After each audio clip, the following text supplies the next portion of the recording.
Alright, what is good, ladies and gentlemen, is the Master Reviewer back again with another review, and today we are doing a review for Epic.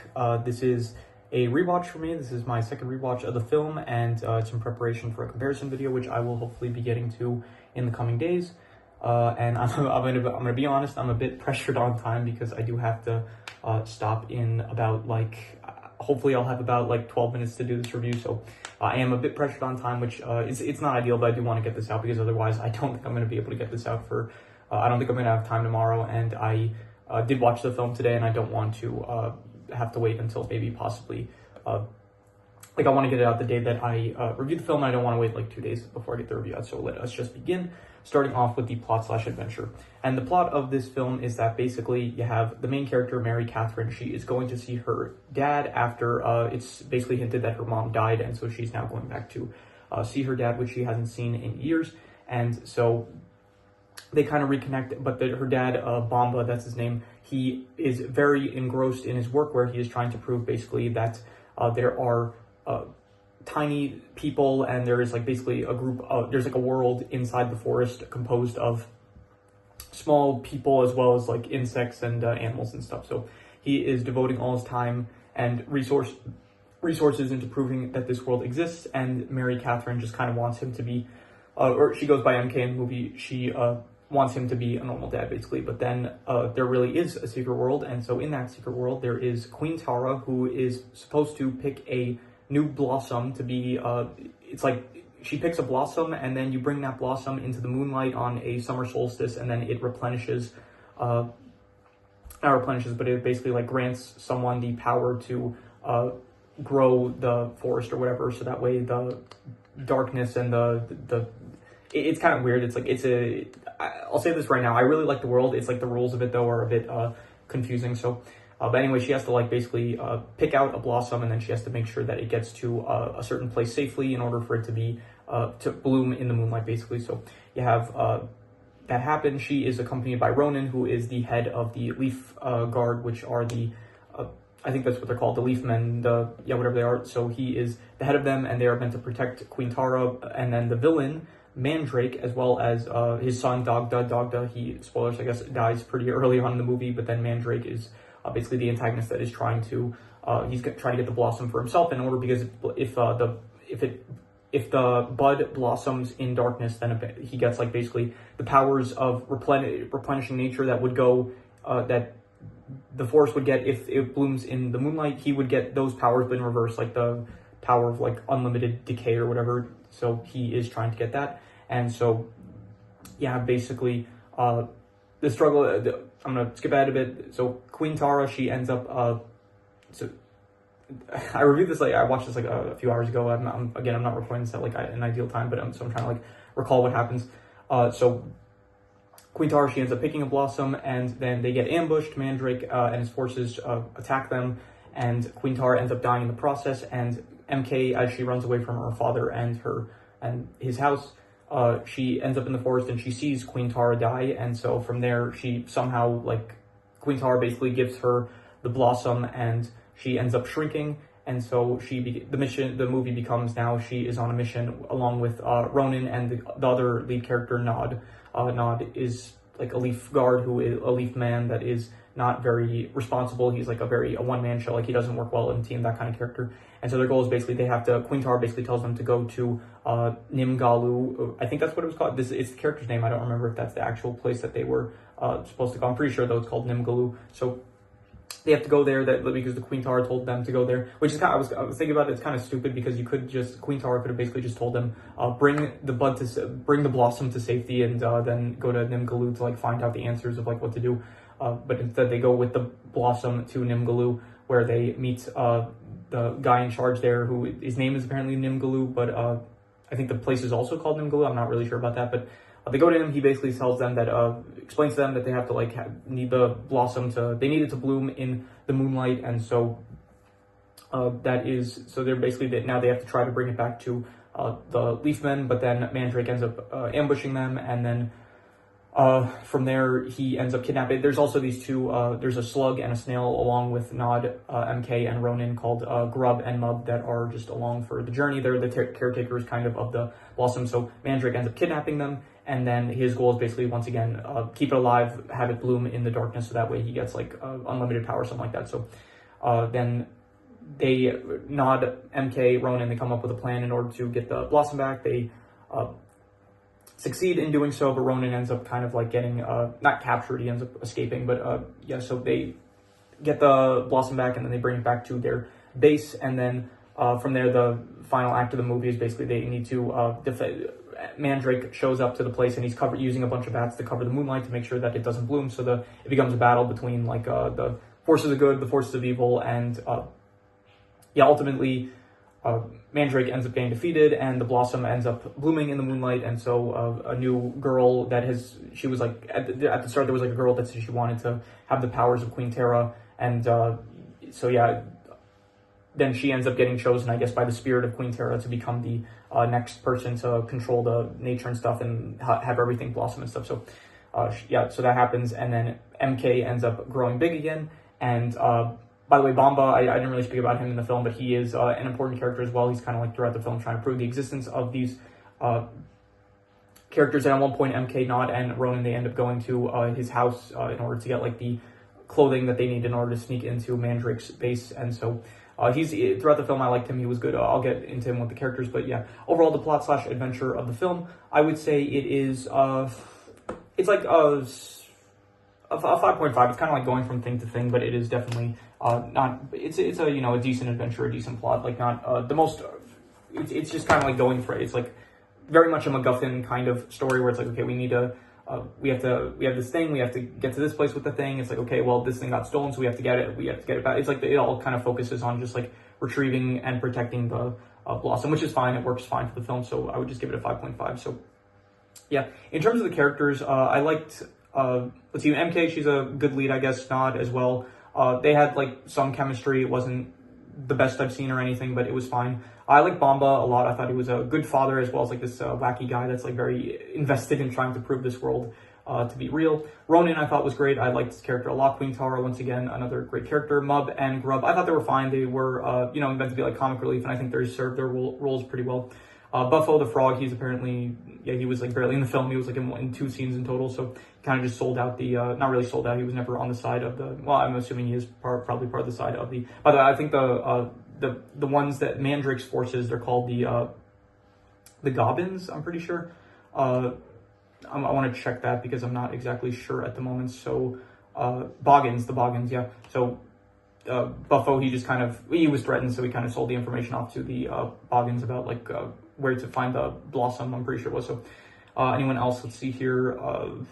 Mandrake as a villain, I liked Mandrake. I thought he was good. I really like the fact that he was actually a good father and not just like, because they could have gone with the thing where it's like he's embarrassed of his son and stuff, and he doesn't really, like he thinks his son is a screw up or something like that, which I was kind of, on rewatch, I didn't remember if they did that or not, but and I guess the first time I saw the film, I was like wondering if they were going to do something like that, and they didn't, which I'm happy for, because I think that trope is a bit overdone.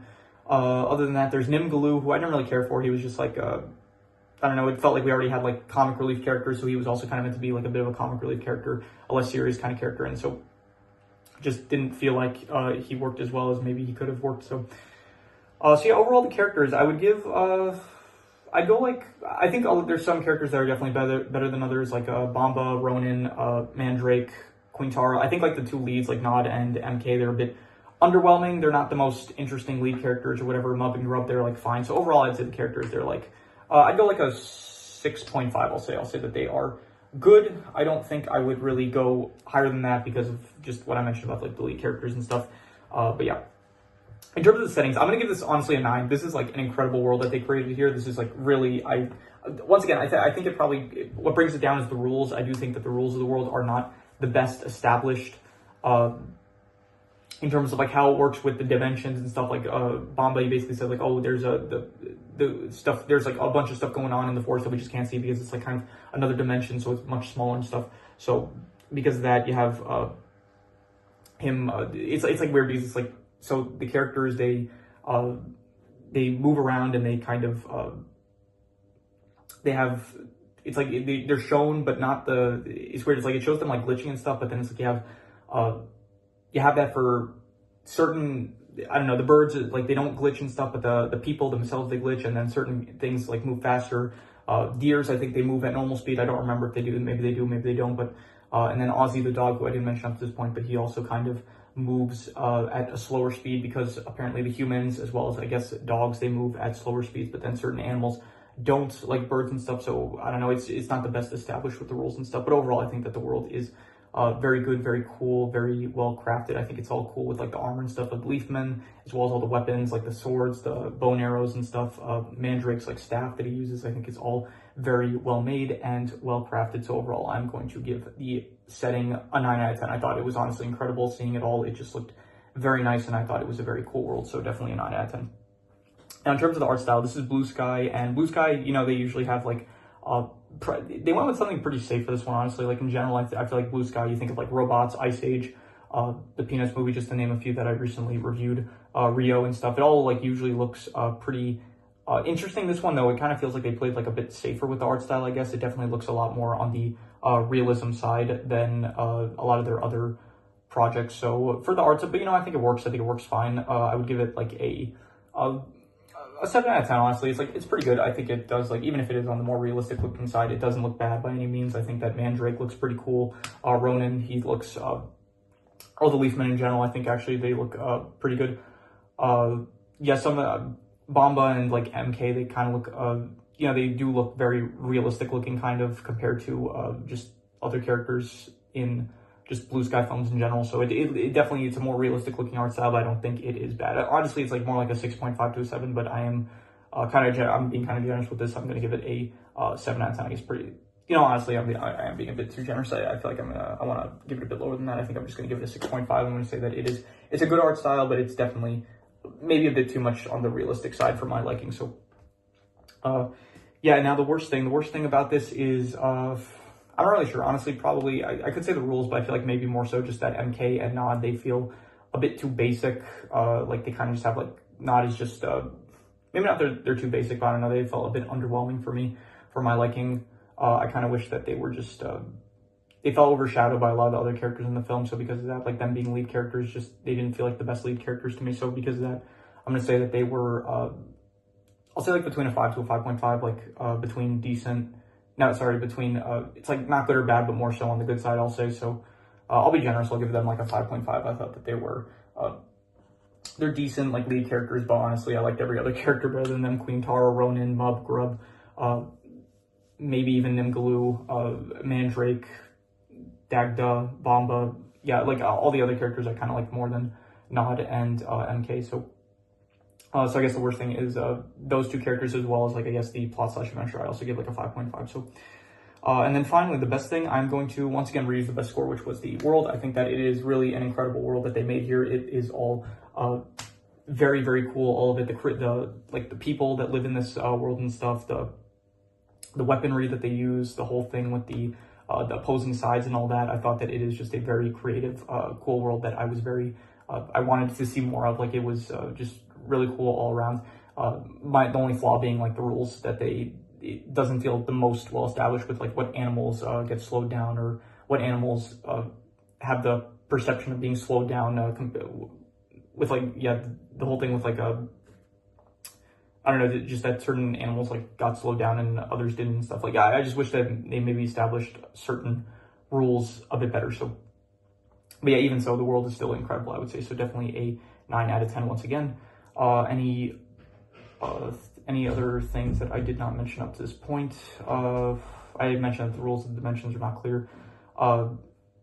No, that is pretty, I mean, I'll say this, Mandrake, I do like his character a lot. His powers, the powers that they used for him were very cool, with like his staff, and then the scene where he says like his son is dead, and then he just like hits his staff and then he breaks a tree with it. I thought that it was overall like a lot, once again, just the world that they make and the powers of the characters and stuff. It is all like the weaponry that they use, as well as like the characters' powers and stuff. I thought it was all very cool. Not even just him, like as well as like the Queen Tara, when she uses her powers, like when she's controlling vines and stuff, and when she's able to like walk on water using lily pads and stuff. I thought it was all very cool, the powers that they give to the characters. So definitely, yeah, just props to whoever came up with this world and the characters and their powers and stuff. I thought it's all, I said this already a few times, very cool stuff. So, but yeah, that is pretty much all there is. So I'm going to do the calculations. So King Crimson.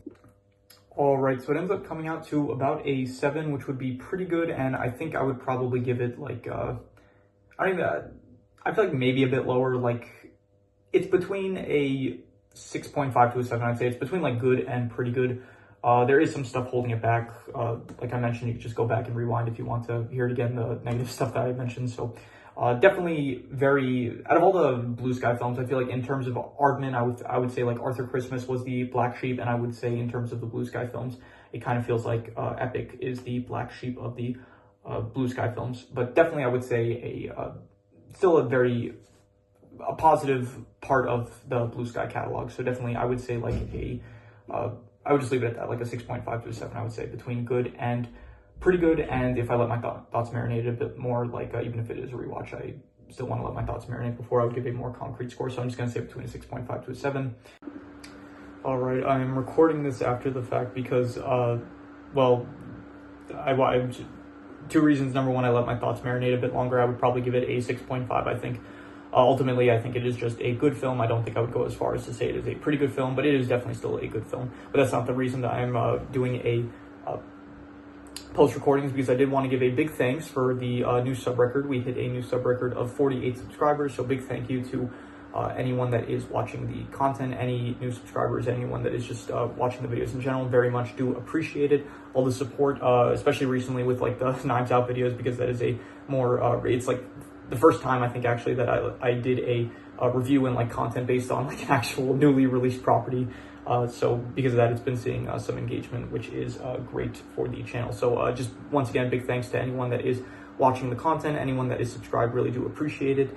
And yeah, you might hear the fan in the background now, because this is the main reason that I was like, I can do these recordings with the fan on, but I just prefer, like, because I'm in this setting, it's like I kind of prefer to just time my the schedule. I prefer to time when I do the recordings based on like times where I don't need the fan on, and when my roommate's in the house, then I need my fan on. So because I don't want to disturb him or like have background noise that he might create. So because of that reason, I just tried. So like all the video until now, you wouldn't have heard the fan. Now you hear the fan, so it might sound like the audio is a bit worse because that is in the background. But anyway, I'm kind of just rambling now. But yeah, once again, just big thank you for 48 subscribers. Really do appreciate it. And yeah, back to the video. And yeah, that is pretty much all there is to it. So if you have any recommendations, any shows, movies, video game stories, anime, web series, anything that you want me to review, leave it in the comments and I will maybe possibly check it out. But with that said, that is pretty much all there is to it. So let's leave it at that.